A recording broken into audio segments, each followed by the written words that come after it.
Dicen que la fe aleja al mal, pero lo que vas a escuchar hoy ocurrió dentro de lugares sagrados. Bienvenido a Portales Paranormales. Me llamo Padre Julio Hernández. Fui párroco durante más de 30 años en un pequeño pueblo de Zacatecas, México. Lo que voy a contar no está registrado en ningún informe de la diócesis, ni en los archivos parroquiales, ni en ningún lugar official. De hecho, la iglesia misma hizo todo lo posible por borrar lo que ocurrió aquella noche, pero yo lo viví y lo recuerdo como si hubiera pasado ayer.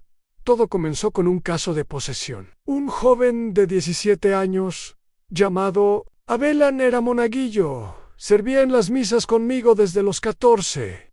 Buen chico, tranquilo, callado. Un día su madre vino llorando a mi despacho. Me dijo que Abel ya no dormía, que despertaba gritando palabras en latín, idioma que nunca había aprendido, que hablaba con voces que no eran suyas, y que lo habían visto levitar en su habitación. Lo tomé con escepticismo al principio, hasta que lo vi con mis propios ojos. A la primera vez que lo visité en su casa, ya no era Abel.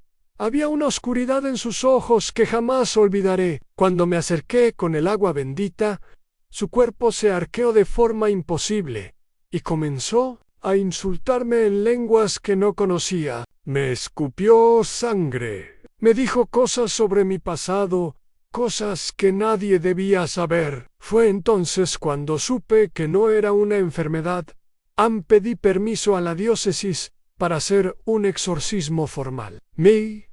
Dijeron que no había pruebas suficientes, pero yo no podía dejar que ese muchacho se consumiera así. Lo llevé en secreto al sótano de la parroquia, donde antiguamente se guardaban los objetos litúrgicos. Un lugar frío, de piedra vieja, sin ventanas. No estaba solo. Me acompañó el padre Elías, un exorcista retirado de más de 70 años. Él había enfrentado cosas peores, o al menos eso creía. Preparamos todo según el ritual en cruz. Agua bendita, estola morada, evangelio. Atamos a Abel a una silla de hierro. Era medianoche. Desde el primer instante algo andaba mal. Las velas se apagaban solas, y el aire se volvió espeso, casi irrespirable. El padre Elías comenzó la oración de San Miguel, pero no pudo terminarla. Abel, o lo que fuera que estaba dentro de él, se rió con una voz que retumbó en las paredes. Luego gritó con tanta fuerza que los vidrios de la sacristía se rompieron arriba. Elías se quedó paralizado. Yo tomé el relevo y empecé a leer el Evangelio de Juan. Fue entonces cuando todo se salió de control. Abel rompió una de las correas y me agarró del cuello. Sentí su fuerza como la de un adulto enorme. Elías intervino con el crucifijo, y eso pareció calmarlo por un momento. Luego comenzó a convulsionar. Vomitó algo negro, espeso, que olía a carne podrida. Se quedó inmóvil. Creímos que había terminado, pero no. Una hora después, mientras rezábamos en silencio, Abel se sentó solo, como si nada. Nos miró con sus ojos normales.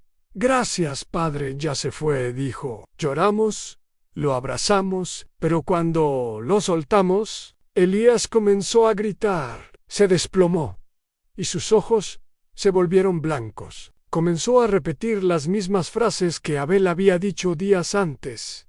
Lo poseído no era el muchacho. Había saltado al exorcista. Lo que siguió es algo que todavía me cuesta aceptar. Elías gritaba en lenguas, se arañaba la cara, escupía sangre, y me decía que no lo dejaría salir. Lo encerré en el sótano.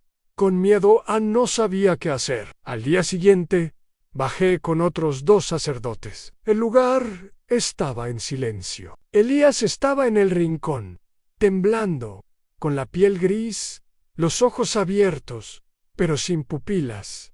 El obispo nos ordenó no hablar con nadie. Nos dijo que ese tipo de cosas atraía atención no deseada y nos ordenó enterrarlo, pero no me refiero a un entierro común. Nos ordenaron sellarlo. Cavamos una fosa en el terreno detrás de la iglesia, junto a los muros antiguos. Lo pusimos dentro con su sotana, su cruz y una Biblia abierta sobre el pecho. Mientras bajábamos la tapa del ataúd, Elías abrió los ojos. Respiraba, estaba vivo. Lo oímos murmurar algo como no fui yo, el obispo no permitió que se hiciera nada. Eso que habita en él no puede ser liberado. Sale, protejamos al mundo de él. Enterramos vivo al padre Elías. Con la bendición del obispo en esa noche, los perros del pueblo aullaron hasta el amanecer. Y durante semanas, en la parte trasera de la iglesia, se escuchaban golpes bajo la tierra. Golpes, como de alguien que rogaba salir hasta hoy. Nadie quiere caminar por esa zona. La tierra está siempre húmeda, aunque no llueva. Y a veces, al caer la noche, se oye una voz grave y cansada que reza, como si aún esperara ser escuchado. Yo dejé el sacerdocio meses después, no por miedo al demonio, sino por miedo a la iglesia. Me llamo Fray Andrés de la Torre, soy monje benedictino, y pasé los últimos 18 años en un monasterio ubicado en lo alto de una sierra al norte de Navarra, España. Allí, en ese lugar aislado por bosques y niebla, creí que mi vida transcurriría entre la oración, el silencio y la obediencia. Pero durante el invierno de 2014, algo ocurrió que transformó para siempre mi fe. Y mi cordura en todo comenzó una madrugada de diciembre, poco después de la vigilia nocturna. El frío era tan fuerte que el vapor salía de nuestras bocas al rezar. Éramos 11 hermanos en total. Vivíamos bajo reglas estrictas de recogimiento. Nadie hablaba después de las completas. Nadie salía de su celda sin permiso del prior. Y sobre todo, las puertas del monasterio se cerraban con llave desde dentro antes de medianoche una noche. Mientras regresaba al claustro para meditar en silencio, vi algo que me paralizó. En una figura alta, completamente cubierta por una capa negra con capucha, caminaba lentamente por el pasillo central. No la vi entrar. No escuché la puerta abrirse, solo apareció. Sus pasos no hacían eco sobre las piedras y no pude verle el rostro. Pensé que podía ser uno de los hermanos, quizá enfermo o desorientado, pero cuando intenté acercarme, la figura giró hacia el viejo refectorio y desapareció ante mis ojos. No caminó hasta el fondo. No se desvaneció por la oscuridad. Simplemente dejó de estar durante días. No hablé del asunto. Temía estar imaginando cosas. La vida en el monasterio puede ser solitaria. El ayuno, la repetición constante, las horas de silencio afectan la mente. Pero no fui el único. Una semana después, el hermano Mateo confesó haber visto lo mismo, una figura encapuchada, siempre entre las 2 y las 3 de la madrugada, caminando por los pasillos del ala este, donde estaban las celdas más antiguas. Dijimos esto al prior, pero él solo nos pidió rezar más. Los demonios entran cuando hay grietas en la fe, dijo Ampero. Las apariciones continuaron. La figura siempre surgía en el mismo tramo del monasterio. Nadie podía explicarlo. No la captaban las cámaras de seguridad que habíamos instalado por prevención de robos. Solo nosotros la veíamos. Solo nosotros la sentíamos, porque además de verla, la presencia se notaba. El aire se ponía denso. Un olor a incienso rancio lo cubría todo. Y a veces, los cánticos de los monjes antiguos se escuchaban a lo lejos. Aunque no había nadie cantando una noche, decidimos vigilar entre 3 hermanos. Esperamos en el claustro desde la 1. A las 2:17 la figura apareció. Caminó lentamente, sin mirar a ninguno de nosotros. Uno de los hermanos intentó detenerla, poniéndose frente a ella, pero en lugar de chocar, la figura simplemente atravesó su cuerpo. El hermano cayó al suelo, convulsionando, con espuma en la boca. Nunca volvió a hablar desde esa noche en Pryor. Finalmente, nos llamó. Dijo que ya sabía de lo que hablábamos. Contó una historia que nunca se había mencionado a los nuevos hermanos. Dijo que, Hace muchos años, durante la Guerra Civil Española, el monasterio fue tomado por soldados. Durante una semana convirtieron la iglesia en un cuartel. Mataron a 3 monjes que se negaron a revelar dónde estaba escondido el cáliz. Principal, uno de esos monjes, el más joven, fue ejecutado mientras rezaba el Salmo 91. Lo degollaron frente al altar y su cuerpo fue enterrado en secreto en el muro lateral del refectorio antiguo. Su nombre era Fray Elías. Después de la guerra, ningún otro monje quiso habitar esa parte del monasterio, hasta que, por falta de espacio, volvimos a usar esas celdas en 2014. El prior nos dijo que creía que la figura era el alma de Fray Elías, repitiendo eternamente su recorrido nocturno, como si esperara a ser vengado, o tal vez perdonado. Pero entonces yo le pregunté, ¿por qué solo ahora comienza a aparecer de nuevo? Él se quedó en silencio en esa noche. Decidí esperar a la figura. Solo me escondí detrás de uno de los pilares del claustro. A las 2:12 apareció. Caminó, como siempre, hacia el refectorio. Pero esa vez se detuvo. Giró lentamente la cabeza hacia mí. Aunque la capucha cubría su rostro, supe que me estaba mirando. Sentí un frío tan profundo que me faltó el aire. Y entonces lo oí. No fue un grito, fue un susurro. Una frase en latín antiguo que hasta hoy no me atrevo a repetir. Desde entonces, cada vez que cierro los ojos, lo veo. Su silueta, su andar, su maldición. No sé si era un alma en pena o algo peor que adoptó su forma. Lo que sí sé es que, desde que el refectorio fue sellado con ladrillos y cal, la figura no ha vuelto a aparecer. Pero a veces, cuando me despierto a las 2:17 exactas, escucho pasos en el pasillo y huelo incienso quemado. Me llamo Padre Ernesto Valverde y fui párroco durante casi 3 décadas en un pequeño pueblo de Extremadura, en el suroeste de España. Lo que voy a contarles ocurrió en la iglesia de San Bartolomé, un templo de piedra gris, con más de 4 siglos de historia, levantado sobre las ruinas de una antigua ermita visigoda. Durante años celebré misa allí sin incidentes, pero en el otoño de 2011 algo empezó a suceder, algo que me cuesta explicar. Incluso hoy, tantos años después, todo comenzó una mañana de domingo. La iglesia estaba llena. Me encontraba en el momento de la consagración. Elevé la hostia. Dije las palabras como siempre, hoc est enim corpus meam, y cuando la apoyé sobre el corporal, ésta se deslizó sola hacia el borde del altar y cayó al suelo. Pensé que había sido un error mío, que no la coloqué bien. Recogí la hostia con reverencia y continué la misa. Pero al domingo siguiente volvió a ocurrir y luego otra vez. Y otra la hostia se deslizaba como si algo la rechazara. No era el mantel, revise, estaba perfectamente lisa. Tampoco había corriente de aire. Era como si el propio altar empujara la hostia fuera de sí. La gente comenzó a notarlo. Una mujer mayor murmuró al salir en ese altar, «Está maldito, padre». No quise darle crédito. Pero a la 4ª semana, algo cambió durante la misa del sábado por la tarde. Justo al momento de apoyar la hostia sobre el altar, una grieta delgada, como una vena negra, se abrió en la piedra. No hizo ruido. Nadie más pareció notarlo. Pero yo la vi, y sentí un calor que no venía de las velas.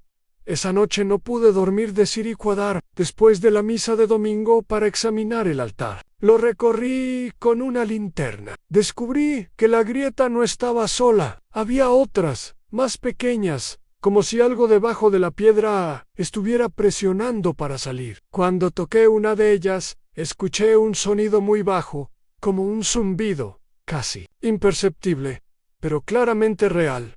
Era como una vibración, una especie de lamento apagado. Llamé a un albañil del pueblo. Le pedí que revisara la base del altar. Él fue al día siguiente. Me llamó media hora después, pálido. Padre, tiene que ver esto debajo del altar. Justo en el centro de la base de piedra había una cavidad. En ella, sellada con una losa tallada con símbolos que no eran cristianos, encontramos un pequeño recipiente de barro. Lo abrimos con cuidado. Dentro había restos óseos, humanos, un cráneo pequeño, de un niño y junto a él, una cruz, invertida tallada en madera negra. Llamé al obispado de inmediato. Vinieron 3 sacerdotes, junto con un exorcista. Uno de ellos, anciano, reconoció los símbolos. Dijo que se trataba de un ritual de consagración oscura, una especie de profanación antigua, donde se ofrecía la vida de un inocente bajo un altar para maldecir el lugar y contaminar la Eucaristía. Era una práctica vinculada a grupos heréticos del siglo XVII. Sellaron el hueco. Retiramos el altar completo. Durante semanas, celebramos misa sobre una mesa provisional. El ambiente cambió.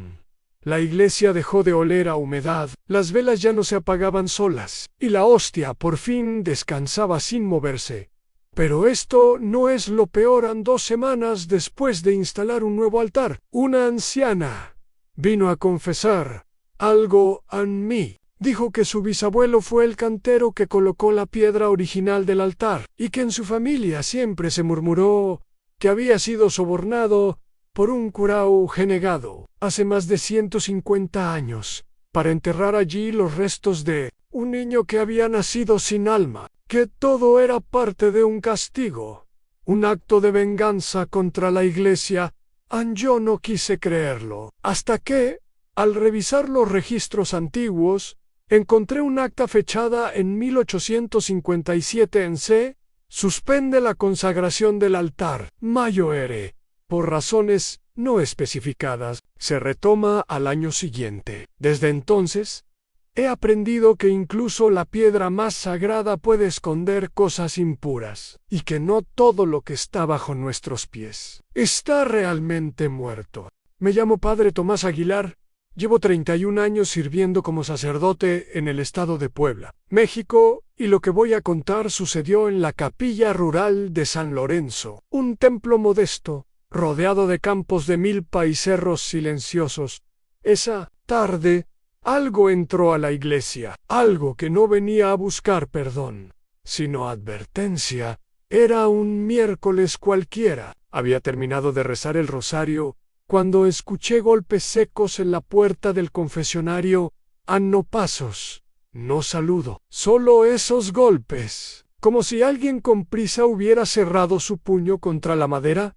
Entré al confesionario con cierta molestia, pero también con la disposición habitual. Me persigné, abrí la ventanilla y dije Ave María Purísima. No obtuve respuesta, solo escuché una respiración pesada. Después, una voz de hombre, ronca y temblorosa, me dijo: Padre, no vengo por perdón, vengo porque ya no sé. Si tengo alma, guardé silencio.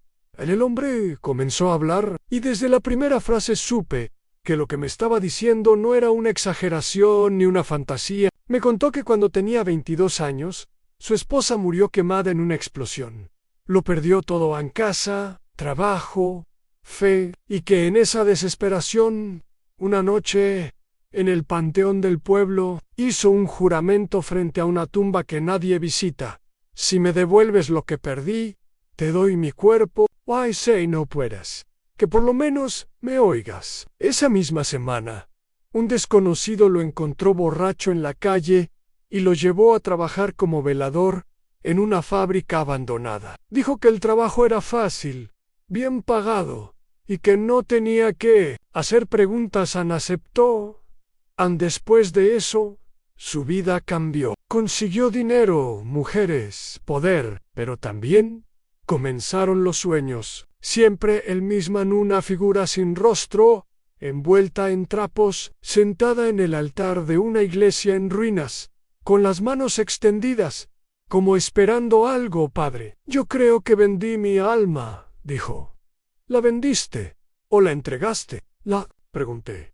No lo sé, pero hay algo en mí. Q no soy yo en ese momento. La temperatura en el confesionario bajó, literalmente, lo sentí. Un escalofrío me recorrió el cuello. Y luego escuché un susurro. Fue el hombre, era otra voz, dentro del confesionario, detrás de él, que dijo con claridad: «No lo dejes hablar más». El hombre comenzó a toser tan fuerte se ahogaba. Salí del confesionario corriendo, lo rodeé para abrir su puerta, y lo encontré temblando, con espuma en la boca y los ojos en blanco. Murió ahí, arrodillado. La ambulancia tardó más de 1 hora en llegar. El cuerpo fue trasladado al hospital de la cabecera municipal. Nunca supe su nombre real. En su cartera había una identificación falsa y una foto arrugada de una mujer. Informé al obispado. Vinieron a bendecir el confesionario, se limpió todo. Incluso se cambió el mobiliario completo. Pero desde esa noche, cada miércoles, a la misma hora, se escuchan golpes secos en la puerta del confesionario. 3 golpes. Siempre 3. La iglesia esté vacía en una vez. Me quedé solo, rezando, decidido a ignorarlos. Pero los golpes vinieron de nuevo. Me acerqué. Abrí la puerta sin decir una palabra. Y no había nadie, solo un fuerte olor a carne quemada. Y una frase escrita con ceniza sobre el reclinatorio: lo prometido. Duda. Me llamo Padre Gerardo Soler. Fui rector del Seminario San Luis Gonzaga en la ciudad de Zamora, Michoacán, durante más de 2 décadas. Lo que les voy a contar sucedió en el invierno de 2014, cuando fui asignado por el obispado para inspeccionar las condiciones de un antiguo convento clausurado desde hacía más de 40 años. El convento de Santa Clara del Monte en aquel lugar estaba en ruinas, las tejas caídas, las paredes cubiertas de moho y una humedad insoportable, impregnando cada rincón. Había sido cerrado tras una serie de incidentes sin explicación clara, desapariciones de novicias, gritos escuchados durante la madrugada y una denuncia nunca confirmada de un suicidio ritual. La diócesis lo selló sin dar explicaciones públicas. Yo debía pasar una noche ahí, junto con un diácono joven, Esteban, para evaluar si el sitio podía ser restaurado y convertido en un centro de retiro. Llevamos linternas, víveres, agua bendita y, por precaución, un crucifijo de exorcismo. Llegamos poco antes de las 5 de la tarde. El silencio del lugar era brutal. Nada de pájaros, ni viento, ni insectos. Solo una quietud antinatural. Recorrimos las instalaciones principales, la cocina, los dormitorios, la capilla, las celdas y finalmente la biblioteca, que permanecía intacta, con estanterías cubiertas por mantas viejas. Pasadas las 9 de la noche, comenzamos a escuchar pasos en el claustro, lentamente uno tras otro. Pero estábamos solos. Esteban me miró pálido. Tomó su rosario. Yo hice lo mismo. Probablemente es solo el eco del lugar. Padre, me dijo él, aunque yo noté que su voz temblaba. Fue entonces cuando escuchamos la voz clara, reconocible. Era la voz del obispo Francisco Gutiérrez, superior directo mío. Padre Gerardo. Decía, desde algún punto dentro del convento, pero era imposible. El obispo estaba en Morelia. A 4 horas de ahí salimos al pasillo con linternas. La voz volvía a sonar. ¿Dónde están? Bajen a la capilla. Necesito hablar con ustedes. Era idéntica, incluso el tono autoritario con el que siempre se dirigía a nosotros. Pero lo más perturbador era que venía de distintos lugares al mismo tiempo, a veces desde el comedor, otras desde la sacristía, otras desde detrás de la pared. Esteban empezó a rezar en voz alta. Yo lo mandé al dormitorio y fui solo hasta la capilla, decidido a enfrentar lo que fuera que estaba ahí. La encontré abierta, y en el centro del altar, de espaldas a mí, vi una figura vestida con sotana al alta, inmóvil. Acerqué lentamente. Y fue entonces cuando me habló Gerardo. ¿Aún recuerdas lo que hiciste en este convento? No respondí, porque yo jamás había estado allí antes. A la figura giró lentamente, y lo juro por la cruz que llevo colgada al cuello, antenía mi rostro, en un rostro idéntico al mío, pero sin solo cuencas negras, vacías, húmedas. Han retrocedido. Se desvaneció en el aire, y una fuerza invisible me lanzó contra la banca más cercana. Perdí el conocimiento, desperté y madrugada. Esteban me encontró tendido, sangrando de la cabeza. Quiso llamar una ambulancia, pero yo le dije que saliéramos. De inmediato jamás regresé. Informé al obispo. Me pidió que no dijera nada. Poco después, el convento fue demolido. Sin previo aviso, sin documentos oficiales, nada quedó, ni una piedra. Pero hasta hoy, cuando rezo solo en la capilla de mi parroquia, a veces escucho una voz, siempre de niña, que me dice: Gerardo, ¿aún recuerdas lo que hiciste en ese convento? Y yo no sé si la respuesta es sí, o si aún no he descubierto la verdad. Me llamo Padre Tomás Aguirre. Soy párroco desde hace 34 años, y lo que voy a contar sucedió en la iglesia de Nuestra Señora de los Dolores, en un pueblo remoto del estado de Puebla, México. Fue durante la Semana Santa de 2017. Una noche que jamás se borrará de mi memoria. Era Jueves Santo, después de la misa de las 7. Como era costumbre, ofrecí confesar a quien necesitara hacerlo antes del viacrucis del día siguiente. Ya eran casi las 11 de la noche cuando pensé que ya no vendría nadie más. La iglesia estaba en silencio, apenas iluminada por unas pocas velas. Me disponía a cerrar el confesionario cuando escuché pasos suaves, como si alguien caminara descalzo. Se acercó una mujer. Vestía completamente de negro, con un velo que cubría su cabeza. Caminaba despacio, como si le pesara el alma. No me miró al entrar al confesionario. Solo se arrodilló y comenzó a hablar. Padre, necesito confesarme. Pero no quiero. Perdón, solo necesito que usted escuche. No supe qué decir, pero acepté. Su voz era suave, como si no respirara del todo. Comenzó su relato de forma pausada, pero con una oscuridad que me heló los huesos. Hace muchos años, cuando yo era joven, vivía aquí mismo, en este pueblo. Me enamoré de un seminarista. Se llamaba Julián. Lo obligaron a dejarme. Me dijeron que yo era una tentación enviada para desviarlo del camino de Dios. Pero yo no me rendí. Una noche entré en la sacristía, lo esperé y lo convencí de que huyera conmigo. Íbamos a escapar juntos. Pero esa misma noche, Julián murió. Nadie supo cómo cayó desde el campanario.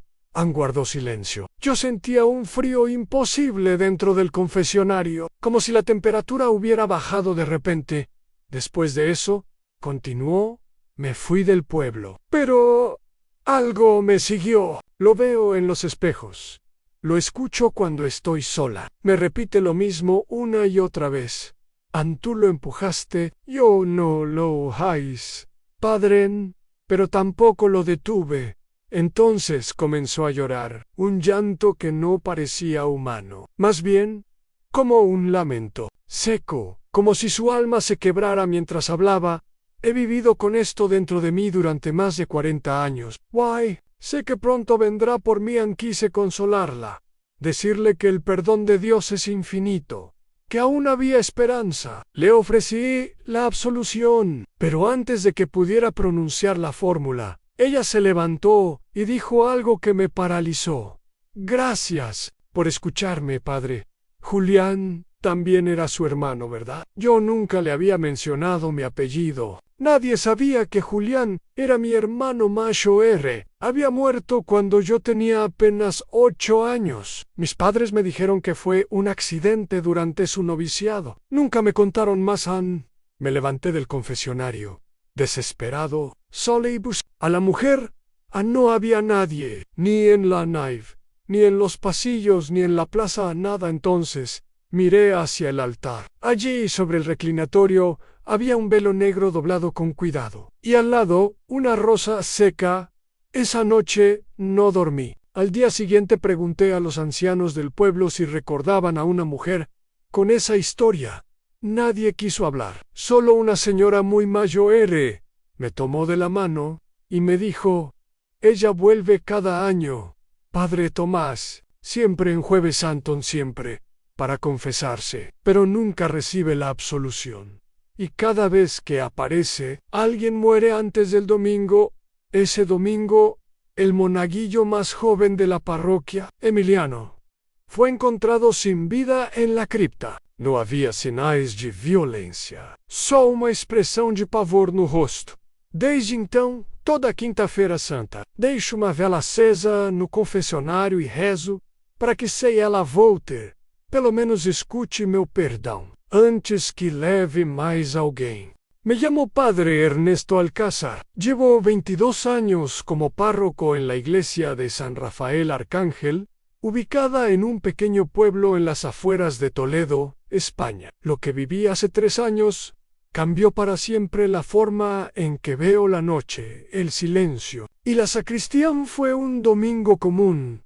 Finalizando la misa de las 8, la parroquia estaba especialmente vacía aquella noche. Llovía con fuerza, y solo algunos feligreses fieles se habían quedado hasta el final. Después de despedirlos, apagué las luces de la nave central y me dirigí a la sacristía para guardar los ornamentos y cerrar el lugar. Al entrar, sentí una humedad extraña en el ambiente. No era la humedad de la lluvia, era más densa y pegajosa, y el aire tenía un leve olor a cera quemada, pero no había ninguna vela encendida allí.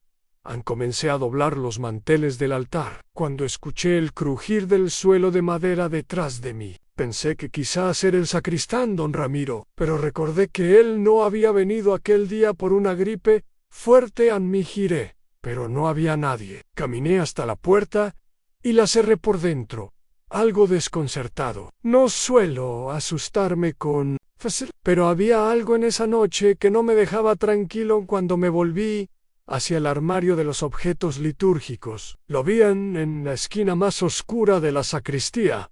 Había una figura, alta, delgada, completamente envuelta en una capa negra con capucha. No se movía, no respiraba, solo estaba allí, inmóvil, como si me hubiese estado esperando. No recuerdo haber sentido tanto frío jamás dentro de esa iglesia, ni siquiera en invierno. Mi instinto fue hablarle: ¿quién es usted? ¿Cómo entró aquí? No respondió pero sentí, no sé cómo explicarlo, que algo dentro de mí comenzaba a recordar cosas que nunca viví. Imágenes confusas de rituales antiguos, cantos en latín mal pronunciado, sombras alrededor de un altar que no era todo. Mientras esa figura permanecía en silencio, tomé el hisopo con agua bendita y avancé lentamente.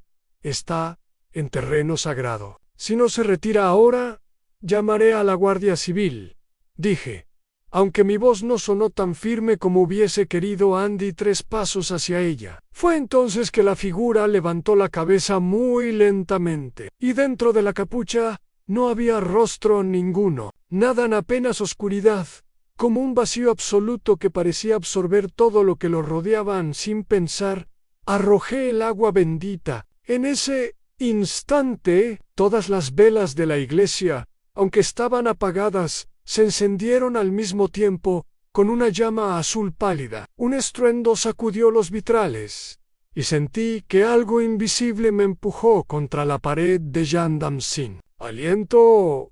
Cuando logré incorporarme, ya no había nadie en la sacristía, ni figura, ni rastro, solo un olor intenso a incienso mezclado con azufre, y una marca en el suelo donde aquella cosa había estado, en un círculo hecho de ceniza con símbolos que no conocía, pero que no se parecían a nada cristiano. Desde entonces he cerrado la sacristía con llave cada noche, pero a veces, durante la misa de las 6, escucho el mismo crujir de madera detrás de la puerta, y el olor a cera quemada regresa sin motivo a nunca más vi a esa figura, pero sé que regresará, porque en ese suelo, en ese círculo de ceniza, días después encontré un pequeño objeto que no debería estar allí, una medalla antigua, con la imagen de San Rafael, fundida y deformada como si hubiese estado en el fuego del infierno. Me llamo Padre Ricardo Morales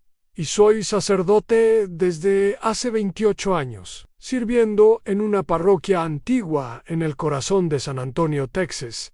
Esta historia sucedió hace 5 años, durante una vigilia que jamás olvidaré.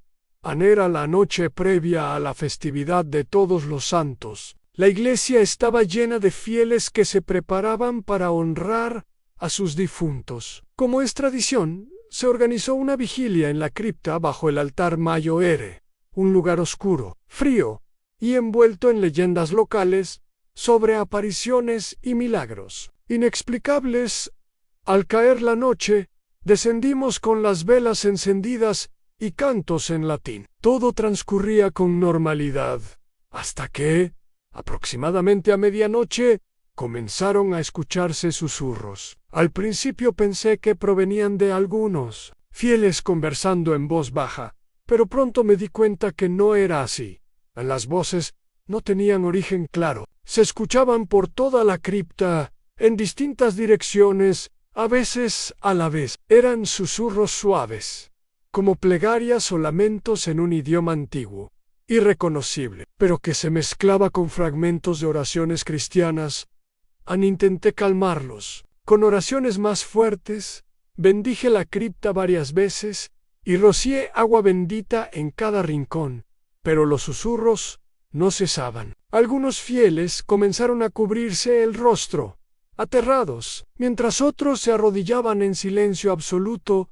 Lo que más me perturbó fue que las voces parecían responder a mis oraciones. Cada vez que yo decía Sanct Michael, defendimus, in proelio, los susurros se intensificaban, como si algo quisiera luchar desde el más allá.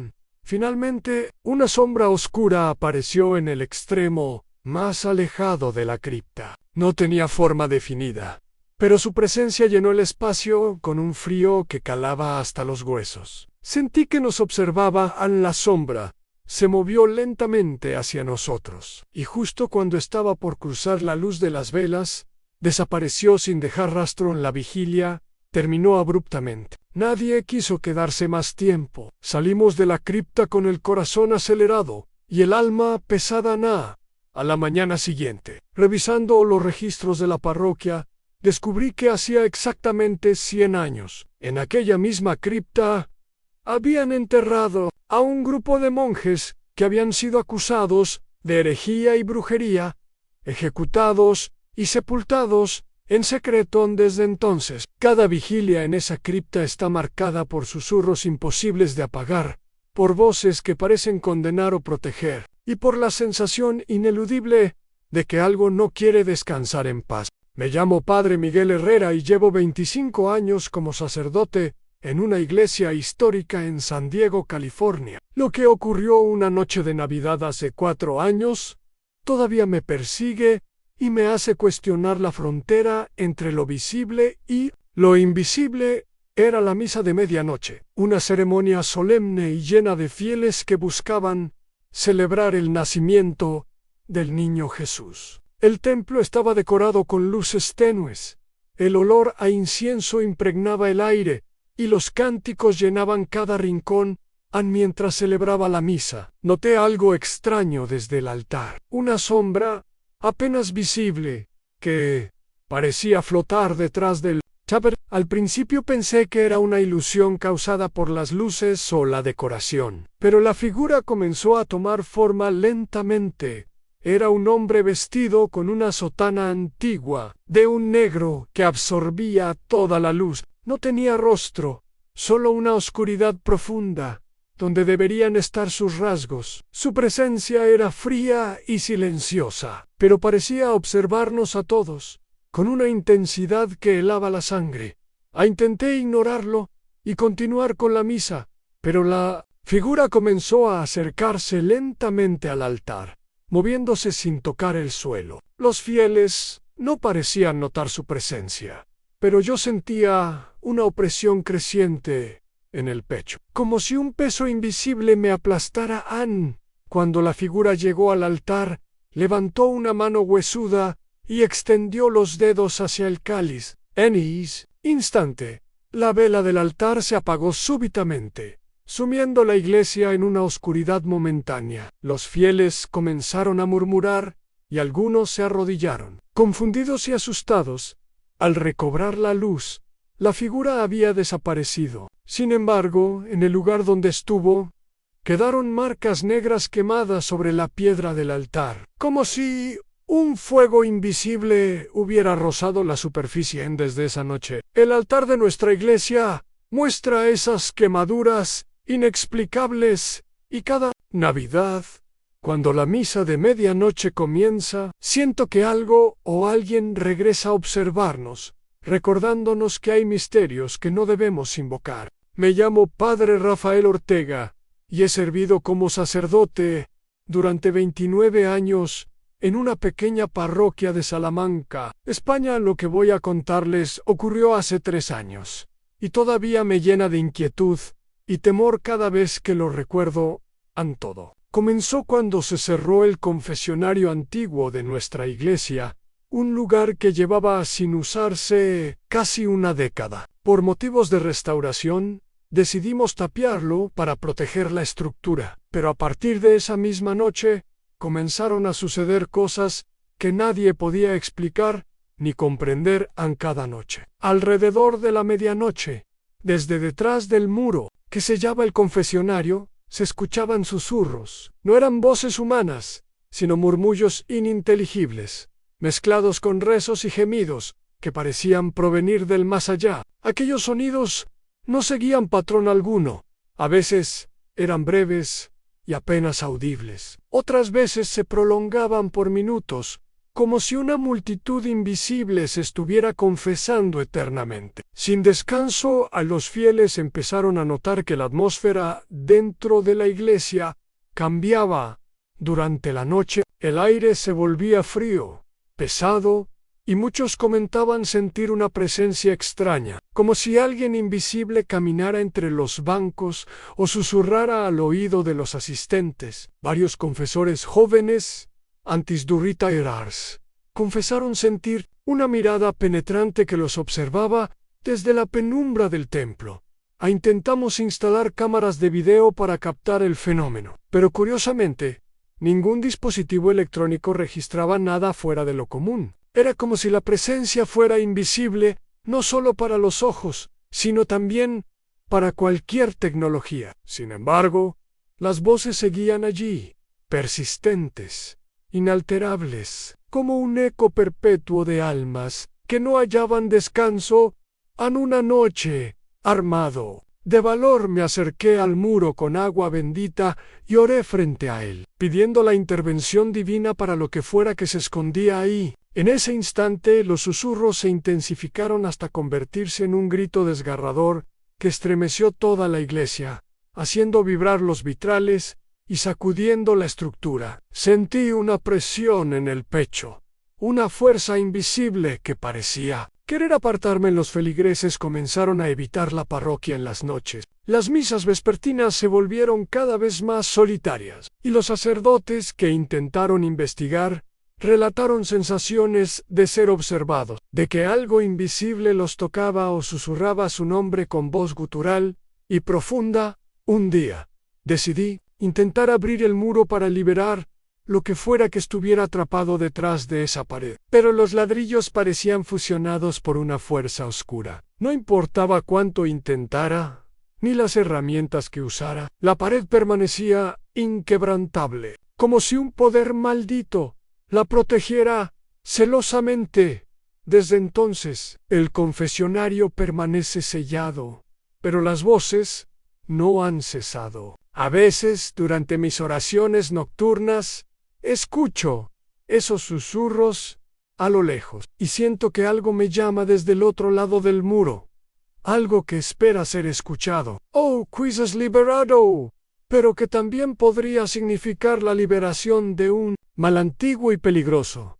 Sé que muchos creerán que es solo una leyenda urbana, un invento para asustar, pero yo sé la verdad porque lo viví, y cada vez que cruzo el pasillo donde está ese confesionario, siento una mirada penetrante que me sigue, y el escalofrío de saber que ese susurro podría ser la voz de un alma condenada para siempre. Me llamo Padre Juan Carlos Mendoza, y he sido sacerdote durante 31 años. Lo que voy a contar sucedió hace aproximadamente 4 años, en una iglesia antigua de Guadalajara, México, durante una vigilia en honor a los santos mártires. Una experiencia que marcó para siempre mi fe, y la manera en que entiendo el mundo espiritual a la vigilia comenzó como cualquier otra en un grupo de fieles reunidos en oración, cánticos solemnes en latín, velas encendidas, iluminando tenuemente el templo. El ambiente estaba cargado de una paz inquietante,